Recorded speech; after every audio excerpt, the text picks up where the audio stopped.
Can you overdo it? Can you get too much, too exuberant? Let's ask him right now. He is the Ambassador Ron Weiser, the chairman of the Michigan Republican Party. Maybe heard Gary Austin's question right there in the queue. Good morning. Morning. How are you? Good. What do you make of that Gary Austin's question about being overexposed? Well, I mean, over-exuberant, I think he said, and I can tell you that I am today. I'm pretty pleased to have this finally coming to an end, because we need a candidate to all rally behind on the Republican side, and I think they have that same problem on the Dem side. So I think sometimes people peak too early, as I'm sure you've heard in their campaigns, and all these guys seem to be peaking at the same time, according to the polls. But, Ron, it's got to be a little discouraging, don't you think, when you hear some of the stats on voter turnout? Okay, look at it this way. Out of every 100 doors knocked on, only about 75 of those 100 people who answer the door are even going to bother to vote today. So what's the point? I mean, I'm sure some candidates say, man, that's a lot of work for nothing. No, you mean that 25 of the 100 will vote. The rest of them won't bother. Yeah, that's what I meant to say. Mm-hmm. I mean, is that discouraging, Ron, I would think, after a while? Or I imagine it doesn't really matter. I imagine you have to get in the trenches anyway. But I would think when it's all said and done, especially today when all of this campaigning's behind you, now you can sit back and say, how much good did it do me?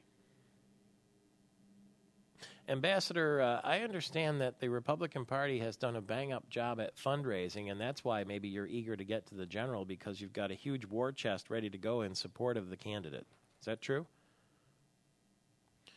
He must be disconnected, Gary. We both gave him some pretty good questions, and we got no answers from him, either that or he didn't want to say. I tell you what, MPS, I said when I asked my question, didn't respond, I said, well, did I answer that funny?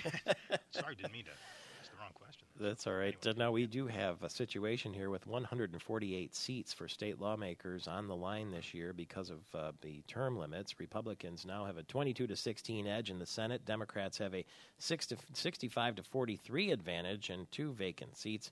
So by all accounts, the Democrats will keep control of the House and the Republicans will keep control of the Senate. That's what I guess the prediction is, because it would take a massive turnover. The one thing there will be massive turnover is in overall new faces. More than half of the lawmakers who will be gone from their current seats. It's one of the largest turnovers in decades. Ambassador Weiser, have we got you back? Oh, yeah. I mean, I was talking, and I guess you weren't listening. Gee, Ron, we thought we offended you somehow. We you said, I'm not going to talk to these guys anymore. So yeah, well, I mean, I'm not sure what you heard. I did talk quite a bit, though. Okay, let's go. We heard it all. So what was that all about? We'll go quickly then, just in a few words. Is turnout disappointing in a primary like this?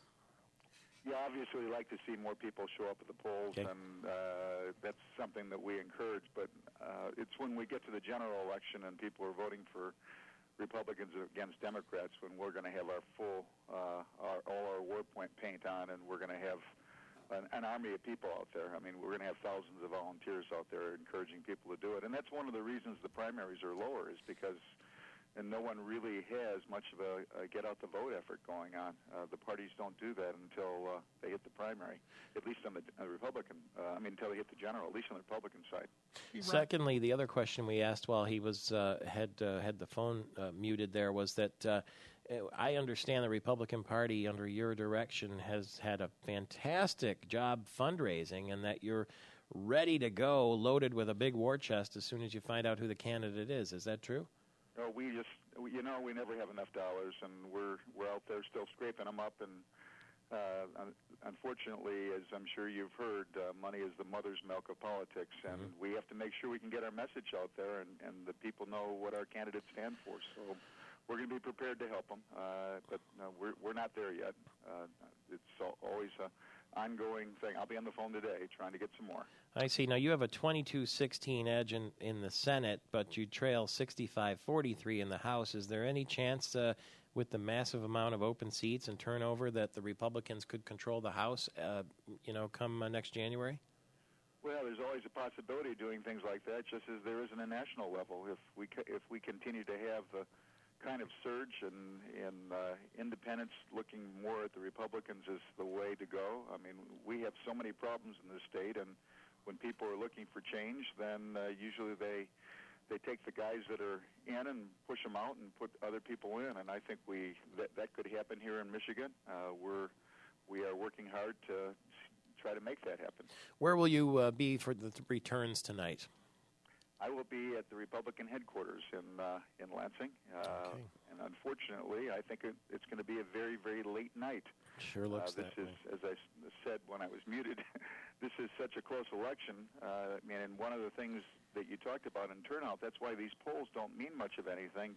Because when you knock on somebody's door and they say, or they get a phone call on a poll and they say, yeah, I'm going to vote for so-and-so, you don't know which of those are really going to show up at the polls. So it's going to depend on who shows up at the polls as to who wins, and that's why we're encouraging everybody to get out there. Their vote can really make a difference. Okay, the polls are open. Ambassador, thank you very much. Ron Weiser, the chairman of the Michigan Republican Party, at 18 minutes after the hour.